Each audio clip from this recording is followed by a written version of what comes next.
guys are talking from a perspective of someone who knows where they are in their relationship with God, someone who's there already, who's been in trouble, they've escaped. We're talking to people that right now may be suffering from these things. Can we be a little more relatable? Okay, wait, okay. I got you. Yeah. Are you sure? I am. You know why? Because I'll start. So there's a thing of growing up, I've always been like a little God child. Like I would pray about everything. I have a fear of dogs that I'm trying to overcome. But whenever I would come across a little dog, I'd make a small prayer. Please just protect me this one time. And then I'm protected. But you know, those things. I'll pray about almost everything. And when I went to high school, I remember this one guy that I didn't even like, but thought I liked him because my friend did whatever she did. And next thing I was in a relationship I didn't know about. And this guy asked me to come see him and he was like, tell me you love me. And I couldn't. But the thing is, it's not that I just couldn't say it, because I could have just said it. But at the back of my head, I kept on thinking, what would my mom say? Yes. And it was my first year in boarding school and I was so scared. So much that up until the day I told them, you know what, I can't say what you want me to say because I don't feel that way. Every morning I would wake up with this guilt on my heart of just thinking, what would my mom say if she heard that this is what I'm doing? I think for me it was a thing of I had entrusted, from an understanding of my mom having played a major role in my Christian walk. I felt like if my mom's not happy about it, then God is definitely not happy about it. So I'd always feel like, what would my mom say? So much that even when I started getting into actual relationships that my mom knew about, there's something that always happens. There's something that always made me feel detached. So the more I got closer to this guy, and maybe like you're saying, you know what, you can just be comfortable. We don't have to have sex. But you see that from the way we talk, from the way we act, there's purity that's also decreasing. I'd always feel like, so what am I going to do? What would my mom say if she found out? And I think that always kept me on my feet, running to find a place where I would be at peace, because I don't want to think about my mom at the back of my head, which is what I feel like most people. Okay, from the start you have that conscience, but you get used to the things. You're like, you know what, mom would understand. My mom would never find out, you know. So I feel like that kept me abreast for the major part of my life. But there did come a time when you'd be like, but what if I try? My mom would never find out. And then I think one word that has kept me going is our pastor's wife, before she left, said to me, the day you're going to lose your virginity because you have said to God, I want you to have all of me. I had made that covenant with him. I want you to have all of me. And then whatever I ask for, please provide. She said to me, because God has been so faithful to you to give you everything you've asked for. The day you betray that trust and covenant with him, he might take back everything he gave you because you've broken the covenant. Whenever I get to a place of serious temptation, I'm like, I still need that God. I still need this thing, you know. So this is just something that I've encountered. But I feel like you guys have also had personal experiences that have made you feel like, God, where are you? Like things that really, you know, get you to the point of asking, but if I do this, can I come back? And maybe you're like, do not zoka. So what it just invoked so much in me, in the sense that you then think to yourself, Kuti, why do bad things happen to good people and yada yada yada. But that also reminds me of the verse that says that God is not a respecter of man, but he's a respecter of protocol. So at the end of the day, if you are going to put yourself in a position of, let's say you don't want to get deflowered, but then you are in a position where you want to indulge in impure thoughts, there are so many negative things that come with that. So even if God loves you and God doesn't want bad things to happen to you, but then you're putting yourself in a position whereby the devil can use the next person to inflict so much harm on you. So in no way am I saying that, you know, rape is the victim's fault. I'm never saying that. Never. I'm a strong advocate for it. The woman is always right in that situation. But then let's not give the devil an opportunity to manifest himself in that position. I'll give an example of what happens in a university. So basically people hook up, and I feel like props to the generation of men that's out there. You can talk about what you're willing to do and what you're not willing to do, and they'll respect it. But that doesn't mean that all men will respect your decision. So I can say to you, you know what, babes? let's go to your house. We'll just go get naked. We won't have penetrative sex, but everything else is on the table. Yeah. So you would think that this one guy would, listen to you because he's a civilized guy. He's a 21st century guy. Yeah. He drives a nice car. He goes to work. He knows about feminism. So he's a good guy. Before you eat. He says, He knows the Lord. Yeah. But then at a certain point, you need to understand that not every guy is as civilized as he may seem. Yeah. So I have got so many friends who told me about situations whereby they go out for chills or sneaky links or whatever, and they end up getting raped. But then because of the way we've been taught about what rape is, we've been taught that with rape he has a knife or has a gun and he threaten to kill you or whatever. But then the instance where you're in a situation and you say no and he proceeds to do with whatever you want, that's rape in itself. So these are the effects of living an immoral life. So as much as we then go like, oh God, why? This is horrible. How could this happen to my friend and all that jazz? At the end of the day, your friend put yourself in a compromising position. And I feel like this is such an unpopular opinion. But at the end of the day, we need to be watchful, because the word says that the devil comes to steal, kill, and destroy. So why are you putting yourself in the devil's playground and expect him to play fair? That doesn't work. Wow. Yeah. You know what? That just goes on with everything. Yeah. Even with our thoughts. Yes. You may be single. Yeah. And praise the Lord. You know. Actually But closes the whole conversation. It's everything. It's that thing. It's a movie you choose to watch. Yes. And then it's in your mind and you keep playing it, over and over again. Exactly. It's what you do. You just place yourself in his playground. Like she said, I can't even say it better.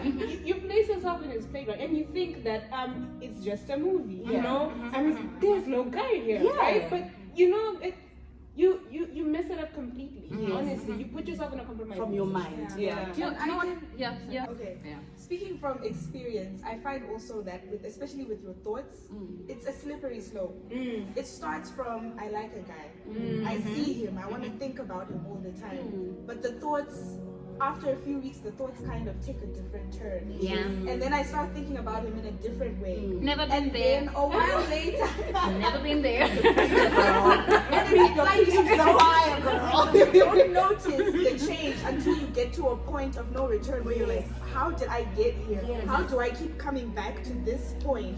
Why, God, why do I keep coming back to this sin or to this thing? What's happening? But then when you look back, you think of every single time that's happened. You've allowed that first little you thinking about his smile 10 times a day. Girls,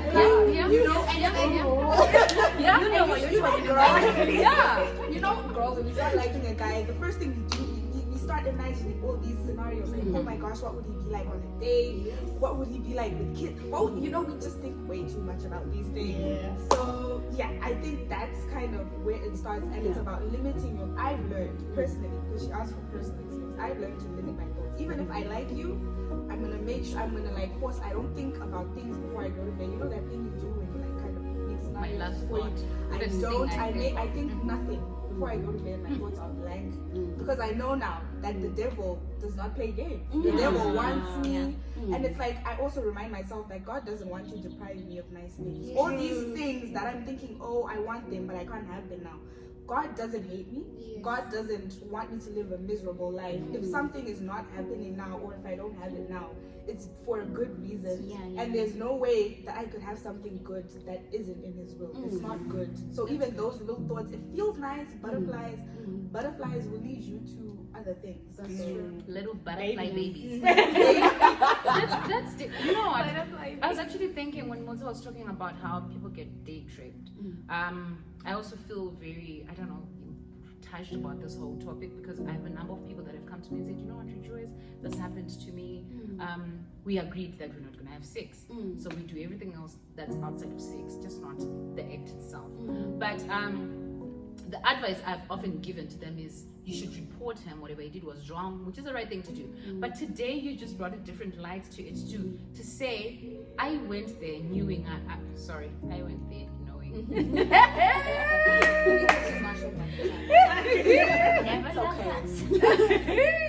I went there knowing that I'm gonna make out with this guy. Probably I bought the right lingerie for it. I went there knowing that all we do is we take off our clothes, just no penetration. Yes. I went there knowing that whatever I'm doing is not right. So I go there and then I do everything else. And then when he tries to penetrate, I say to him, stop. But sometimes he doesn't want to stop. So he goes on with it. And like you're saying, we often blame God for all these things. And I think sometimes God says, but why were you there in the first place? Why would you let this man lead you to a place where you feel most vulnerable? Because men are naturally stronger than us. So once you're in that position, he can take advantage of you. People get spiked when they go out.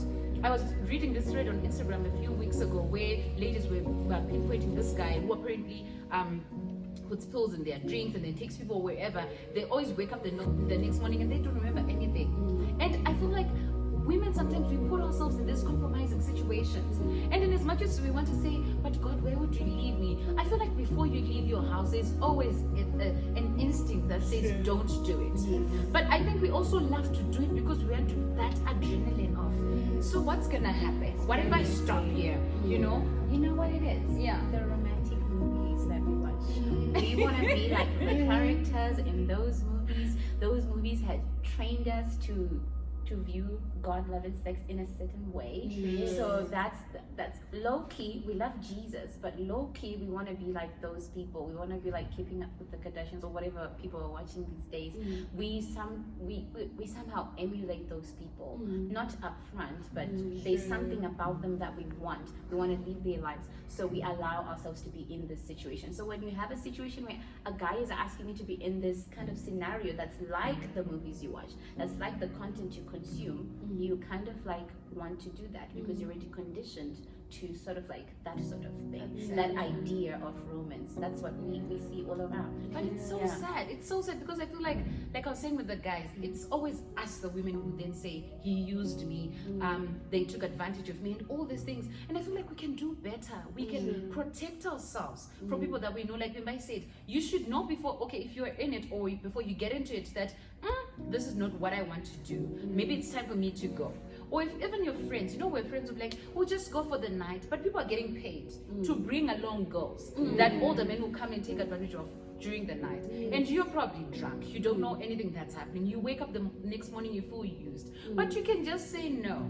I spent my 4 years at school without even going to a club, and I don't mind. I didn't mind. I didn't feel like a club would be entertaining. Maybe because I'm just a crazy person who enjoys my sleep. But I was always scared of what would happen if I go there, then I meet my pastor there. Okay, I don't know what my pastor did.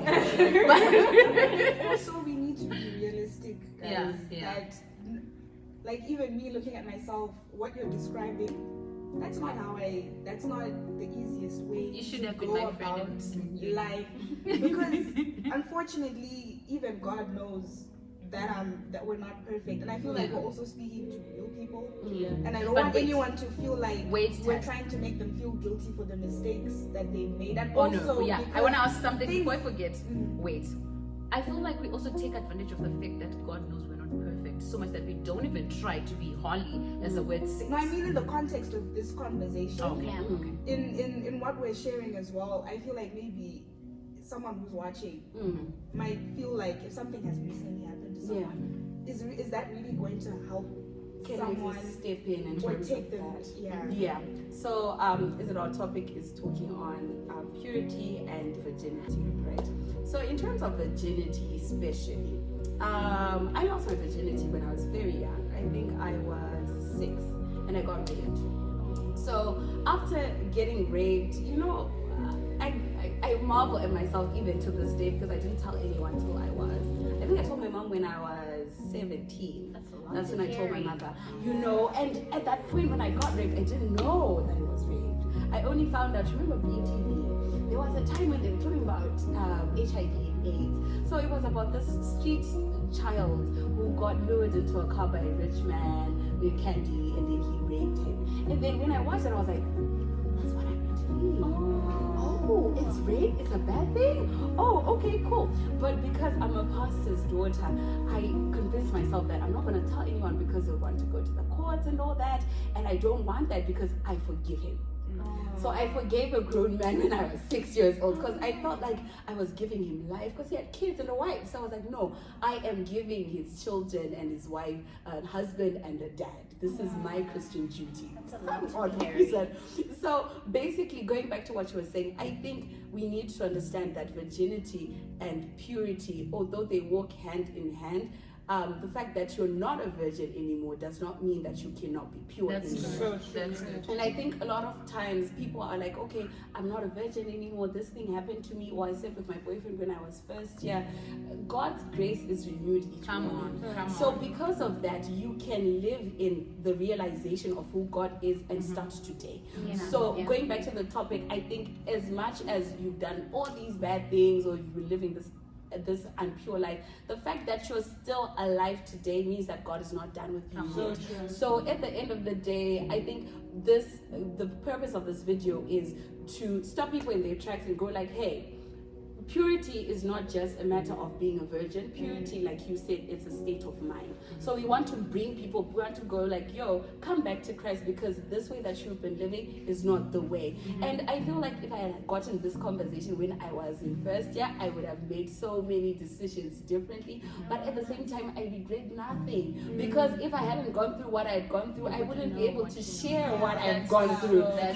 So at the end of the day, I think it goes back to what you were saying at the very beginning, that all things work together for good, and then the fact that there's no such thing as a coincidence. And some people say that God gives his hardest battles to his strongest soldiers. I believe that because I think because I'm not broken by what happened to me, it just means that I can prevent it from happening to the next person. So at the end of the day, we can never underestimate the power of these conversations because the world is in dire need of it. Lukewarm Christians need this doctrine because it's hard out here. That's a whole thing. This lady, you are deep.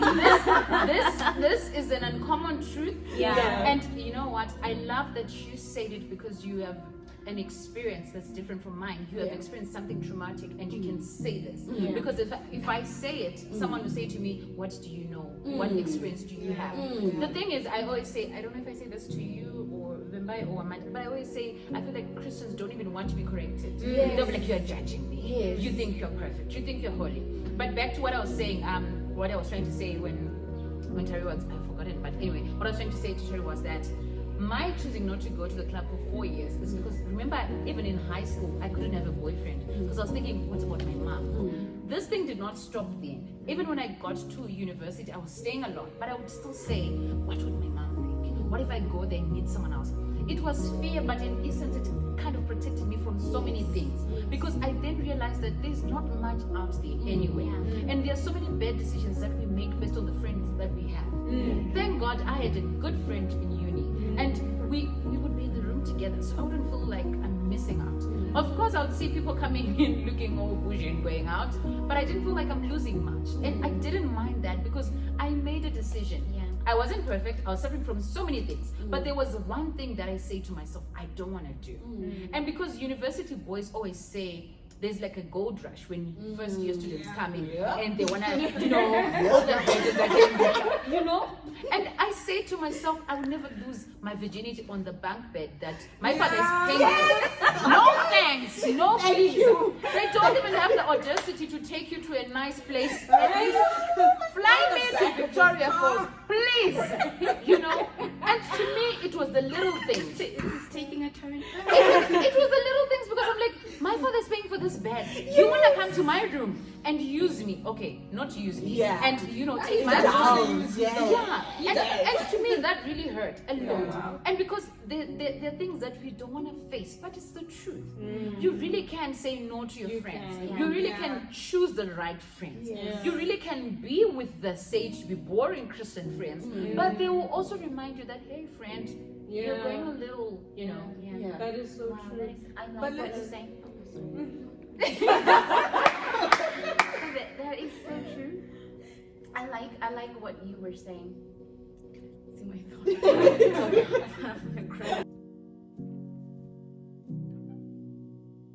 women need to talk to each other. I think sometimes women might refrain from talking to someone else. Like you're saying, if you're stronger, you also need to be able to help someone. But you, the stronger one, need to understand that your strength is your strength, and that other person, you can't.